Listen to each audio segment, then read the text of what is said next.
할렐루야. 자, 2월의 첫날 함께 예배하시는 여러분들께 하나님께서 가장 좋으신 것으로 2월 한 달도 지키시고 인도해 주시길 주님의 이름으로 축원합니다. 자, 우리 좌우앞뒤 분들과 인사하겠습니다. 우리 이미 2월도 승리한 줄 믿습니다. 인사하겠습니다.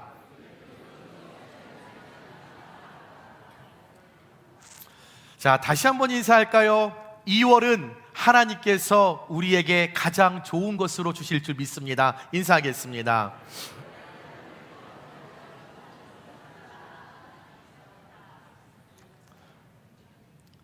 저와 여러분이 살고 있는 이 대한민국은 잘 생각해 보시면 신기하면서도 놀랍고 놀라우면서 대단한 나라입니다. 현재 대한민국의 GDP는 1조 8,583억 달러, 세계 14위. 국민 1인당 GDP가 35,962달러, 세계 37위입니다. 사실 대한민국은 잘 살 수 있는 조건을 갖춘 나라는 아닙니다. 우리나라가 다른 나라에 비해서 어떤 부존 자원이 많은 것도 아니고 전 세계 197여 개국 가운데 109위로 중간보다 약간 낮은 작은 땅덩어리에서 인구 밀도가 높은 그런 상황에 있는 것이 우리나라입니다. 단 하나 대한민국 어떤 유리한 조건을 우리가 억지로 찾아내 본다라고 하면 어떤 지정학적 위치가 있을 수 있겠죠. 대한민국이 대륙과 해양을 우리가 한 번에 진출할 수 있다라고 하는 그 지정학적 위치, 그거 외에는 사실 뭐 특별한 게 없습니다.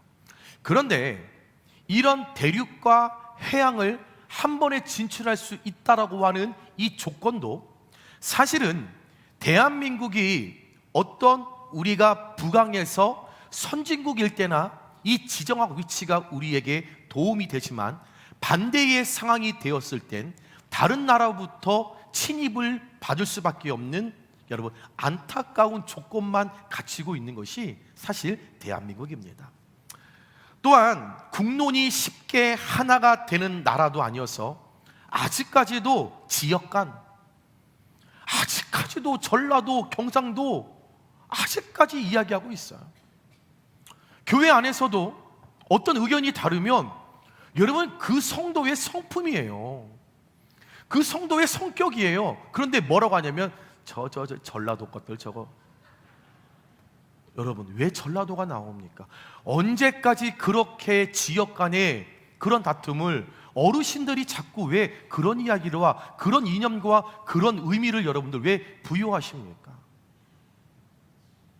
언제까지 대한민국이 그 지역 간에 경상도 전라도 여러분 언제까지 얘기하실 겁니까? 그만 좀 하십시오. 나라가 그래서 여러분 안전하겠습니까? 이념감, 빨강색이냐 파랑색이냐 언제까지 여러분들 다투실 겁니까? 언제까지 매번 반대 아닌 반대를 해서 나는 빨간색은 죽어도 아니야, 난 또 파란색은 아니야. 목사님 우리 교회가 파란색이어서 뒷배경이 파란색입니까? 참, 제 속은 빨간색. 언제까지 우리가 그런 이념간, 세대 간의 그 갈등, 여러분 이것은 외국에서 볼 때 당장이라도 밀란이 일어날 것만 같은 나라가 대한민국입니다. 우리는 매스컴을 통해서 어느 나라에 무슨 사건이 일어났다, 어려움이 일어났다 그러면 그 나라 가면 안 돼, 위험하니까, 그 나라 안전하지 않으니까 가면 안 돼 라고 이야기합니다. 그런데 여러분 재밌는 건 무엇인지 압니까?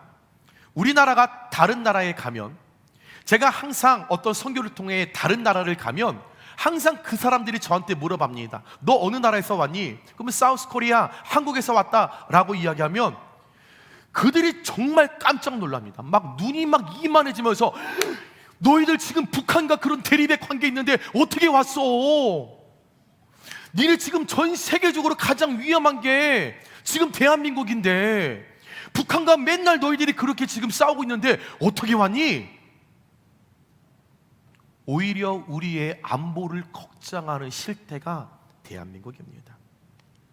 세상의 눈으로 보면 절대 잘 살 수 없고 선진국으로 갈 수 있는 자원이 많지 않은 것이 사실인데, 민족 5천년 사이에 무려 외국의 침략이 970여 차례가 있었던 대한민국, 일제치하 30년이라는 시간 동안 나라를 잃고 암울한 치욕의 삶을 살았던 그런 삶인데, 이제 우리가 여러분 부강한 나라가 되어서 GDP 14위에 오르게 된 것, 분명 이 어려운 상황을 겪으면서 우리 백성들이 일어나 보겠다, 살아보겠다, 아껴서 우리가 잘 살아보자, 우리 국민들이, 우리의 선조들이 애를 썼기 때문에 이 자리에 올랐습니다.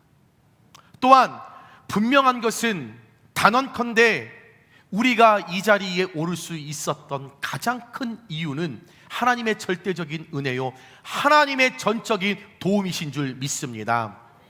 또한 분명 이 상황과 이 자리에 오를 수 있도록 밑바닥이었던 이 조선 땅에 여러분 갱신의 삶, 무지했던 우리의 삶, 학교가 없고 병원이 없고 교회가 없고 먹을 것이 없었던 이 땅 가운데 누군가의 사랑의 손길, 즉 복음을 전한 선교사들이 있었기에 대한민국이 이 자리에 오를 수 있음을 우리는 누구도 부인할 수 없습니다. 많은 성도님들이요, 1866년 대동강에서 제너럴 셔머너 사건 때 순교한 토마스 선교를 잘 기억하고 계십니다. 또한 1884년 입국했던 의료 선교사 알렌을 우리는 다 기억하고 있습니다. 1885년 아펠렌젤로 선교사와 언더우드 선교사를 우리는 잘 알고 있죠. 그름을 통해 우리가 이 네 분의 선교가, 이 선교사님들이 한국의 최초의 선교사였다라고 우리는 알고 있습니다. 그러나 사실 우리나라의 최초 선교사는 독일 사람으로 1832년 칼 귀슬라프 선교사입니다. 제일 먼저 한국 땅에 1832년에 들어왔던 귀슬라프 선교사는 한글로 주기도문을 번역한, 이것을 가장 먼저 본인이 시도했던 최초의 인물로 성경에 나오는 하나님의 말씀 주기도문을 한문으로 써주고 그것을 한글로 번역한, 어쩌면 단편적이지만 한글 성경 번역의 효시라고 불리는 그런 선교사였고, 또 이 기슬라프는 가는 곳곳마다 조선인들이 읽을 수 있는 한문으로 된 성경이나 또 그런 서적들을 번역하여서 나누어 주었으며, 또 조선 순조 대왕에게 여러분 로버트 모리슨과 밀른 선교사가 번역했던 한문 성경이었던, 우리나라 최초 한문 성경이었던 신천성서를 가장 먼저 진상했던 선교사가 귀슬라프 선교사였습니다. 당시 조선이 한자 문화권인데도 불구하고 조선만의 문자인 한글이 있다라는 사실을 알았던 귀슬라프는 그것을 배웁니다. 한글을 배웁니다. 독일 사람인데 대한민국에 한글이라는 특수한 언어가 있다라는 것을 그가 알고 그 한글을 배워서 최초로 서양의 체계적이고 학술적으로 한글을 소개하면서 그것을 계속적으로 많은 사람이 알도록, 그래서 우리가 도와야 한다, 우리가 번역을 해야 한다, 그래서 성경을 보급해야 한다, 가장 먼저 앞섰던 선교사였고, 먹을거리가 제대로 없어 굶어 죽어가는 조선인들이 너무 많음을 깨닫고 감자씨를 가져와서 감자를 심는 법을 직접적으로 보여주었습니다. 야, 감자 심어라. 아닙니다. 직접 가져와서 조선인들을 모아놓고, 봐, 감자는 이렇게 심는 거야. 자, 물을 줬지, 그리고 싹이 났지, 이거 순을 이렇게 쳐주는 거야. 그리고 감자는 이렇게 캐는 거야. 일일이 모든 실제로 눈앞에서 모든 것을 다 보여주었고, 또 주변 산을 다니다 보니 산에 야생포도가 있는 걸 발견하고 조선인들에게 야생포도로 음료를 처음 담그는 방법을 알려주었고, 사역하는 그 마을 가운데 갑자기 감기가 찾아와서 죽어가는 사람들이 많아질 때에 약이라는 것을 처음 독일에서 가져와서 이 약을 통하여 60명의 죽어가는 사람을 살린 사람이 퀴슐라프 선교사였습니다. 힘들고 어려웠던 이 조선 땅에 퀴슐라프 선교사를 시작한 많은 외국 선교사들의 헌신은 분명 대한민국이 이 자리에 오를 수 있는데 큰 공헌을 했음을 우리는 인정해야 합니다. 우리나라의 백정제도를 철폐하고 계급사회를 없애는 데 앞장섰던 사무엘 무어 선교사가 있었기에 여러분, 대한민국에는 백정에 대한 차별이 없어진 겁니다. 알렌 선교사가 있었기에 그가 제중원, 광해원을 짓고 그것이 설립되어서 이 땅 가운데 서양 의학이 우리에게 보급이 되었고, 에비스 선교사를 통하여서 의료인을 양성할 수 있는 그 출입이 열리게 되었고, 왜 이 땅 가운데 우리가 위생을 누려야 하며, 왜 환경을 깨끗이 해야 하며, 왜 우리가 깨끗이 씻어야 하는지에 대한 그런 무지에서 기본적인 지식을 얻을 수 있는 것이 에비스 선교사를 통하여 이 땅에 전해졌다라는 거죠. 또한 언더우드와 아펠렌젤로, 여러분, 이 선교사를 통하여 배움이 없었던 이 땅 가운데 배제학당과 연희 전문학교가 이 선교사들을 통하여 이 땅 가운데 학교가 세워져서 최초의 근대식 학교를 통하여 무지했던 조선인들에게 지식, 학식이 전해져서 왜 우리가 살아야 하며, 왜 우리가 부강해야 하며, 왜 우리가 잘 살아야 하는지에 대해서 이들이 배울 수 있는 기회를 허락했다라는 거죠.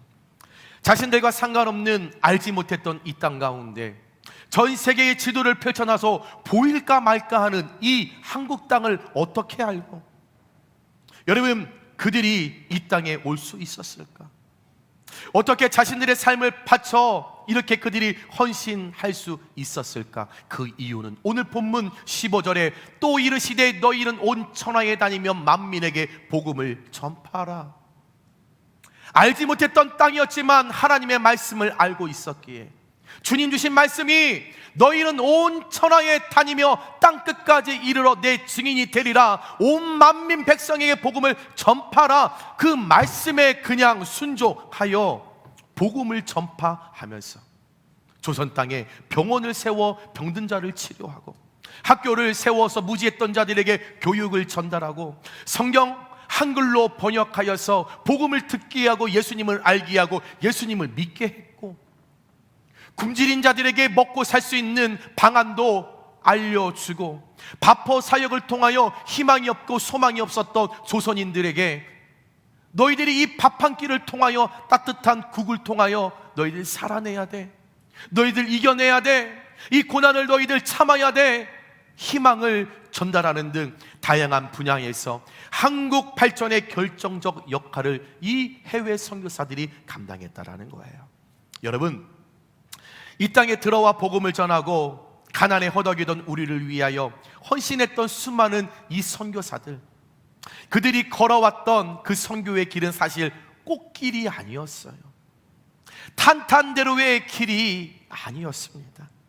낯선 문화, 냉담한 반응, 경제적인 궁핍, 다른 언어, 그리고 가족들을 등지고 가족들과 따로 이 낯선 나라에서 겪어야 하는 뼈를 깎는 그 외로움. 그러나 그럼에도 불구하고 그들이 끝까지 그 길을 걷고 이 땅을 위해 눈물을 심을 수 있었던 비결은 로마서 1장 16절 함께 읽습니다. 시작. 내가 복음을 부끄러워하지 아니하노니. 갈라디아서 6장 14절도 같이 읽겠습니다. 내게는 우리 주 예수 그리스도의 십자가 외에 결코 자랑할 것이 없으니. 세상은 자꾸만 나만 더 많이 가지면 돼, 나만 더 높아지면 돼, 우리만 잘 살면 돼, 우리만 성공하면 돼, 우리 자녀들만 풍성해지면 돼, 우리 교회만 더 많이 누리면 돼 라고 우리를 계속적으로 부추깁니다. 하지만 십자가의 사랑을 진정으로 경험한 사람은, 값없이 구원의 은혜를 받은 자는 정확하게 알고 있다라는 거죠. 그 어떤 화려한 것보다 나를 살리신 예수 그리스도의 사랑이 가장 크고 화려하고 빛나다라는 것을요.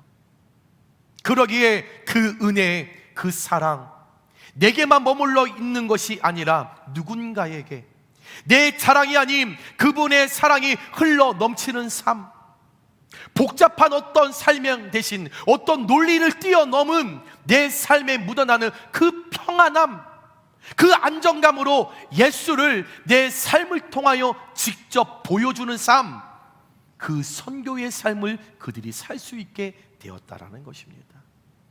여러분, 예수님도 이 땅에 하나님으로부터 선교사로 파송을 받아 그 일을 감당하시다가 이제 남은 과업을 제자들에게 남겨주시고 하늘로 올라가셨어요.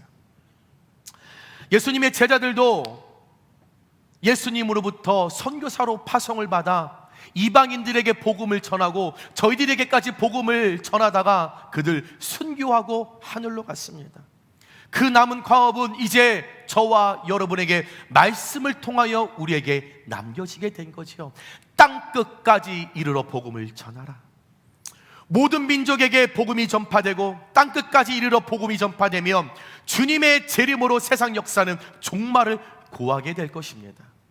그래서 선교는 주님의 구속 역사의 시작이면서 마침표가 선교입니다. 다시요, 여러분, 주님이 이 땅 가운데 이루고자 했던 일이 선교인데, 그것은 예수님의 공생의 기간의 모든 것을 다 포함한 그 구속 역사의 시작, 알파였고 마지막 끝나는 마침표, 점을 찍는 오메가였다는 거죠. 이것이 선교입니다. 가끔 우리도 어려운데 왜 목사님 해외에 선교하냐고, 왜 바포 사역을 그렇게 하냐고 하시는 분들이 있습니다.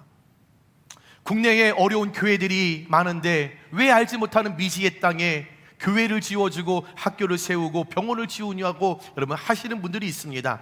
일리 있는 말씀입니다. 그러나 개인적으로는 이해 못합니다. 일리 있는 말씀이세요. 그런데 저는 이해할 수는 없습니다. 여러분, 하나님의 말씀이 선교하라고 구약과 신약을 써 놓았는데 그걸 왜 하냐고 물어보시면 저는 뭐라고 말씀드려야 할까요?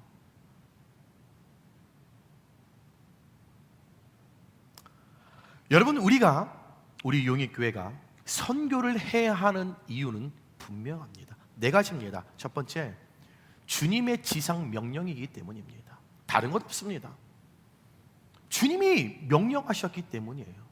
명령은 해도 되고 안 해도 되는 것이 아니라 반드시 해야 한다라는 거죠. 오늘 말씀, 주님이 마지막으로 부탁하신 말씀이 땅끝까지 가서 주님의 증인이 되라고 하셨습니다. 우리가 가까운 이웃으로부터 국경을 뛰어넘어 언어와 문화의 장벽을 뛰어넘고 정치와 이념, 인종을 초월하여서 복음을 전해야 함은 그 명령이기에 우리는 교회가 당연히 한다라는 거죠. 우리가 이 하나님의 명령을 따를 때 이사야서 52장 7절에 좋은 소식을 전하며 평화를 공포하며 복된 좋은 소식을 가져오며 구원을 공포하며 시온을 향하여 이르기를 내 하나님이 통치하신다 하는 자의 산을 넘는 발이 어찌 그리 아름다운가. 성경에 뭐라고 나오냐면 복음을 들고 땅끝까지 이르러 전하고 다니는 그 발걸음이 아름답다라는 거지요. 복 있는 발걸음이라는 거지요. 그것을 공포하며 살아계신 예수님과 하나님의 나라를 증거하는 것이 그 어떤 것과도 비교할 수 없도록 아름답다라고 말씀하는, 여러분, 복음을 전하는 발걸음이 복받는 발걸음이기에 여러분, 용익교회는 선교를 해야 함이 마땅하다라는 것입니다. 두 번째, 선교는 교회의 존재 이유이기 때문입니다. 교회가 선교하지 않고 우리끼리 행복한 공동체만 추구한다면, 우리 교회에 몸 풀리기만 우리가 한다라면 교회는 죄송하지만 성장이 아니라 쇠퇴하게 되고 세상을 향한 선한 영향력을 잃어버린다라는 거죠. 교회는, 우리의 재정은 없고 가난하고 복음을 듣지 못하는 자들에게 온전히 사용되어야 합니다. 교회가 본당이 있습니다. 주차장이 있습니다. 교육관이 있습니다. 모든 것이 마련이 되어 있다면 제발 교회가 우리만 더 커지기 위하여, 더 배부르기 위하여 여러분 땅 사고 밭 사고 뭐 사고 뭐 사서 여러분 용인교회가 부동산 1위 하실 겁니까? 하나님의 재정을 가지고 없고 가난한 자들에게 베풀고 밥퍼 사역하는 게 왜 불만이십니까? 자녀를 기르는 입장에서 먹을 것이 없어서 굶어 죽어가는 아이들에게 밥 한 끼를 대접하는 것이 못마땅하다는 것은, 그것은 진정한 부모의 마음일까요? 네 자식이 귀하면 피부톤은 다르지만 알지는 못하지만 그 아이들에게 배불리 먹일 수 있다면 그것이 하나님 아버지에게 받은 은혜와 사랑이라면 여러분 우리 당연히 그 일을 감당해야 하는 것 아닙니까? 교회의 존재는 어렵고 가난한 자들에게 베푸는 거예요. 나누는 거예요. 받기만 하고 우리 가정만 잘 되면 아무 의미가 없습니다. 사회바다가 왜 죽음바다입니까? 받기만 했기 때문이에요. 나가는 통로가 없습니다. 수입만 있어요. 받는 것만 있어요. 그러면 잘 살 것 같은데, 더 성장할 것 같은데 오히려 사회바다가 여러분 죽음바다로 나아가지 않습니까? 교회가 선한 영향력을 끼치기 위하여, 성장하기 위하여 용인교회는 선교해야 할 분명한 목적이 있습니다. 셋째, 선교는 영혼 구원뿐만 아니라 백성 계몽과 국가 발전을 이루는 초석이기 때문에 선교해야 합니다. 190년 전에 이 땅을 밟은 외국 선교사들이 없었다면 오늘의 우리가 있으며 오늘의 대한민국이 성장할 수 있었겠습니까? 우리가 은혜를 입었다면, 도움을 받았다면 이제는 은혜를 베풀고 도와야 함이 마땅하다라는 거예요. 우린가 누군가에게 도움을 받았다면 여러분 모른 척하면 그건 괘씸죄에 속하는 거예요. 여러분 우리 도움받았던 때가 있지 않았습니까? 조선이 은혜를 받았지 않았습니까? 여러분들 삶에 나 어렵고 힘들 때 도움받지 않았습니까? 목사님은 왜 이렇게 애들을 먹이는데 그렇게 다 하세요? 왜요? 저는 어려울 때 도움을 받았던 손길이 많았었거든요. 저희 가정 먹을 것이 없을 때, 밥 굶주릴 때 도와주셨던 성도들의 손길을 경험했기 때문에 이제 삼시세끼 먹을 수 있는 형편이 되어서 이제 저 역시도 그것을 누리지 못하는 사람에게 나누는 건 당연하다라는 거죠. 마지막으로 네 번째, 선교는 주님의 재림을 예비하는 길이기 때문에 반드시 해야 합니다. 천국 복음이 모든 민족에게 전파되어야 주님이 오시겠다고 분명히 말씀을 통해 말씀하셨습니다. 주님의 재림을 사모하는 교회라면 반드시 선교해야 합니다. 우리 용인교회는 주님의 재림을 사모하는 교회인 줄 믿습니다. 우리는 예수님이 이 땅에 오실 것을 기뻐하고 즐거워하는 그 재림을 끝까지 사모하는 교회인 줄 믿습니다. 그러기에 당연히 선교를 기쁨으로 감당해야 하는 교회인 줄 믿고 우리는 끝까지 선교의 최선을 다해야 합니다. 여러분, 용인교회는 2022년부터 2025년 4년 동안 해외에 14개, 교회 4개, 유치원 2개, 학교 2개, 기숙사 2개, 병원 1개, 120주년 기념센터 1개를 건축했고 현재 말라위의 명동학교의 과학실을 우리가 건축 중이며 올해 남부 지역에 지금 현재 2개 교회가 건축이 시작이 되었고 마지막 10개, 총 12개가 올해 건축될 예정입니다. 또한 저희 그레이스 랜드에 올해 중학교, 고등학교 기숙사가 건축될 예정입니다. 목사님 왜 이렇게 많이 지으세요? 제가 짓는 것 아닙니다. 여러분들이 지으시는 거예요. 왜 그레이스랜드에 또 중학교와 고등학교가 필요하냐 물으신다라면 여러분, 초등학교가 있고 이 아이들이 졸업을 하면 그레이스 랜드에서 아이들이 3시간을 걸어서 시내로 학교를 가야 합니다. 그런데 여러분 3시간 걸어 다닐 수 있죠. 그런데 위험한 일이 이 아이들이 학교를 할 때 3시간을 걸어올 때 저녁이 되는 거예요. 그러니 중간에 산이 있는데 이 걸어오는 시간에 아저씨들에게 학생들이 산에서 성폭행을 당하는 일이 너무 많이 일어나는 거예요.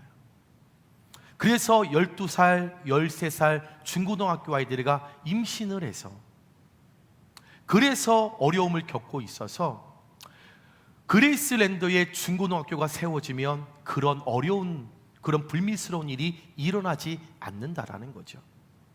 그런데 이거 선교사님이 저한테 지어달라고 말씀하지 않았습니다.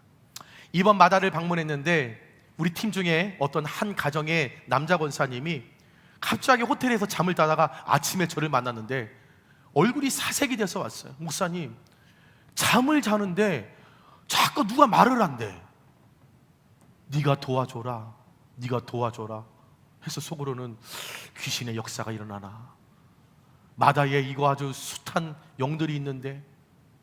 그래서 권사님, 하루로 한번 더 주무셔보세요 그랬어요. 근데 또 다음날 아침에도 목사님, 어젯밤에도 자는데 네가 도와줘라, 네가 도와줘라. 4일을 그렇게 음성을 통해서 네가 도와줘라, 네가 도와줘라. 그래서 그 가정에서 지게 된 거예요. 선교사가 도와달라는 것 아니고요, 제가 해달라는 것 아니었습니다. 본인이 하나님의 음성을 들었는데, 본인이 음성을 듣고 본인이 해야겠다라고 하는데 그걸 누가 말리겠습니까? 저희 가정이 마다에 교회를 하나를 짓습니다. 여러분, 목사가 무슨 돈이 있겠어요? 그런데 저희 사모가 자꾸 저한테 교회를 짓자라는 거예요. 돈이 있어야 말이죠. 그 이야기를 듣고 계속적으로 기도합니다. 하나님, 돈은 없는데 하나님 어떡할까요? 하나님, 제게 말씀하십니다. 왜 돈이 없냐? 너 적금 드는 게 있지 않냐? 저희 사모와 제가, 저희 은결이가 태어났을 때 목사의 형편이 뻔하니 대학 갈 때 저희들이 돈이 없을 거를 미리 알고 은결이가 태어나자마자 매달마다 10만 원씩을 대학 입학금, 학비를 저희들이 들어놓는 게 있어요. 그게 이제 3년 후면 만기가 됩니다. 그런데 하나님께서 기도하는데 너 그거 해약해. 하나님, 다른 거 다 드렸잖아요. 저희 용일교회 와서 저희 사모 차 팔아서 기숙사 지었잖아요. 하나님, 은결이 돌잔치 안 하고 저희들 캄보디아에 교회도 지었잖아요. 하나님, 다 드렸는데 그것마저 갖고 가시면 저희 어떻게 해요? 그런데 일주일 새벽 저 자리에서 기도하는데 해약해라, 해약해라, 해약해라. 그래서 하나님, 저거 만기가 되면 할 수 있는데요, 해약해라. 그래서 이제 화요일 날 해약하기로 결정을 했습니다. 그런데 기쁨이 있어요. 그런데 늘 고백해요. 저희 아이의 학비 하나님께서 해결해 주시겠지, 안 되면 이경수 장로님이 내주시겠지, 그런 생각도 늘 있지요. 여러분, 우리 교회가 이렇게 좋은 일, 하나님의 일 하는 것 이뿐만 아니죠. 우리가 국내 8개 교회와 2곳의 단체, 또한 17명의 해외 선교사님들을 저희들이 후서하고, 여러분들이 매주 들어오시면서 요셉의 창고에 1,000원씩 넣어주는 것, 절기 때마다 300명에서 1,000명의 아이들 저희들이 파퍼 사역을 통해 아이들에게 희망을 전달해주는 이 모든 선교를 우리가 교회가 감당할 수 있는 것은 사도 바울이 사도행전 26장 19절과 22절에 하늘에서 보이신 것을 내가 거스리지 아니하고 하나님의 도우심을 받아 내가 오늘까지 서서, 바울이 일평생 동안 수많은 어려움 속에서 선교할 수 있었던 이유가 바울이 강철 같은 의지력이 있었던 것이 아니라, 힘과 용기가 있었던 것이 아니라, 능력 있고 물질이 많아서가 아니라 바로 하나님의 도우심, 즉 은혜였다라는 거예요. 바울이 내가 돌아보니 이방인 나라에 이방인들에게 내가 복음을 전할 수 있었던 거, 이거 하나님의 은혜였어, 하나님의 도우심이었어 고백했던 것처럼 교회가, 우리가 2022년부터 지금까지 우리가 함께하는 이 모든 선교의 협력, 하나님의 도우심이요 하나님의 은혜인 줄 믿으시면 아멘 하시기 바랍니다. 여러분, 우리 모든 각자와 용익교회가 하나님의 은혜를 많이 받았습니다. 아직도 복음을 열망하고 굶주림에 허덕이며 손 내미는 자들이 많이 있습니다. 대한민국에 수많은 선교사들이 들어와 복음을 전하고 교회와 학교와 고아와 병원을 여러분들 건축하여 사람을 세우고 가르치고 먹이면서 그 씨앗으로 이만큼의 나라로 우리가 성장하는 데 기여했던 그 선교사들의 그 모습을 기억하시며 저와 우리 용인교회가 하나님께서 기회 주시는 대로 최선을 다해 복음을 전하는 사명을 끝까지 감당하게 되시길 주님의 이름으로 축원합니다. 말씀을 정리합니다. 사도 바울이 우리를 도우라는 이방인들의 소리를 듣고 수많은 선교지로 건너갔던 것처럼 감옥에 갇히고 거센 풍랑이 일어나는 바다에서 여러 죽을 고비가 있었음에도 불구하고 복음을 위해 수고했던 것처럼 갈기술 나쁜 선교사를 시작으로 수많은 선교사들이 이 땅에 건너온 것처럼 오늘도 저와 여러분께 그리고 우리 용인교회에 도움을 달라는 그런 외치는 그 영혼의 소리가 들리면 여러분 그곳에 함께 건너가시길 소망합니다. 그것이 직접 방문하는 선교이든 중보 기도이든 협력이든 물질이든 각자 형편에 맞게 여러분 선교에 동참해 주시길 부탁드립니다. 받은 은혜가 많습니다. 주신 은혜가 많습니다. 내 자식이 귀하면 전 세계에 먹을 것이 없어 죽어가는 그 아이도 여러분 귀하게 여길 수 있는 마음이 우리에게 있습니다. 목사님 왜 자꾸 선교를 나가세요? 물으신다라면 선교지에 나가서 바포 사역을 이렇게 할 때 그 아이들이 마지막에 밥을 다 먹지 않고 그 밥을 남겨서 배가 고픈데도 이렇게 가방에 몰래 넣어요. 그럼 물어보죠. 그러면 집에 동생이 있어요. 집에 아픈 엄마가 있어서요. 그 어린 아이들도 굶어 죽어가는 동생과 엄마가 생각이 나서 내 앞에 가장 소중한 그 도시락 다 먹지 않고 몰래 가방에 싸서 그 아이도 가정에 돌아가는 모습을 볼 때 그래서 제가 힘을 얻어요. 그래서 하나님의 마음을 누리고 싶어서 계속 가고 싶은 거예요. 우리 목사님 이러다 선교사로 나가는 거 아니야? 안 나갑니다. 선교는 못합니다. 그러나 그 일들은 계속적으로 성도님들과 함께 하고 싶습니다. 용인교회가 선교적 사명을 감당하고 용인교회 성도님들이 선교적인 삶을 우리가 살아가게 될 때 분명 한 선교사를 통해 이 땅에 살 소망이 드리워진 것처럼 저와 여러분을 통해 용인교회가 후원하는 17개의 모든 선교지에 마른 뼈들이 살아나듯 살아나는 역사, 일어나는 역사, 세워지는 역사가 일어나게 되시길 주님의 이름으로 축원합니다.